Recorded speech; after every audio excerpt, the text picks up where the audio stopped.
Alright, so the second game I'm gonna have for you is a game called ASTHENIA, and this is developed by Mateos La Paz. Yo, bro, I'm sorry if I didn't say that correctly.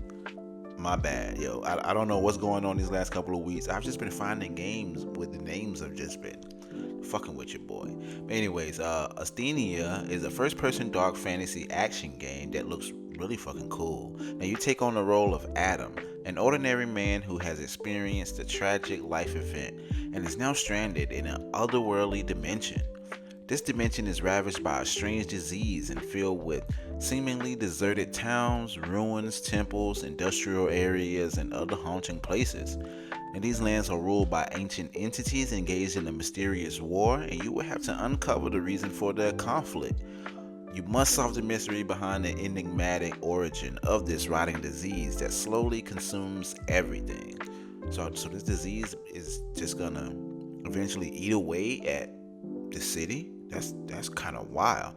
Now you engage in close range combat using the ancient gauntlet and a secondary secret weapon as your primary means of defense.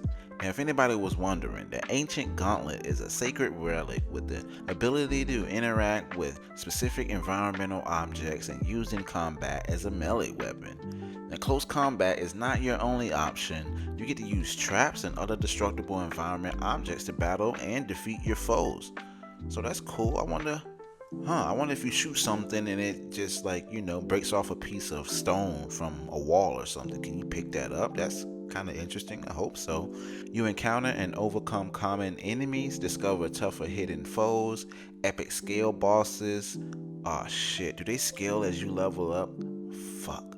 And some secret sub-optional ones that will test your skill and offer rewards or penalties. And there's both player upgrades and gauntlet upgrades. You can also find the tombs of ancient guardians and awaken them to fight alongside you. There isn't just one way to conclude this story. Your actions and choices throughout your journey will determine your fate. And this game looks really fucking cool, yo. This game looks really dope. I like it. It looks like it's gonna be fun to play. Just a heads up though, now I don't support AI in gaming. I don't support it at all, but I gotta let you know that this game does use a little AI. Nothing bad though, nothing too bad. They do use an AI powered writing assistant. It looks like that the developer, English is not his native language, so he's using this writing assistant to kind of help him out, and check grammar and things like that. Now he is saying that all the lore, the script, the story are all his own. So he's just using this to try to help out, just try to flush it out so we can be able to understand that, which I don't mind too much.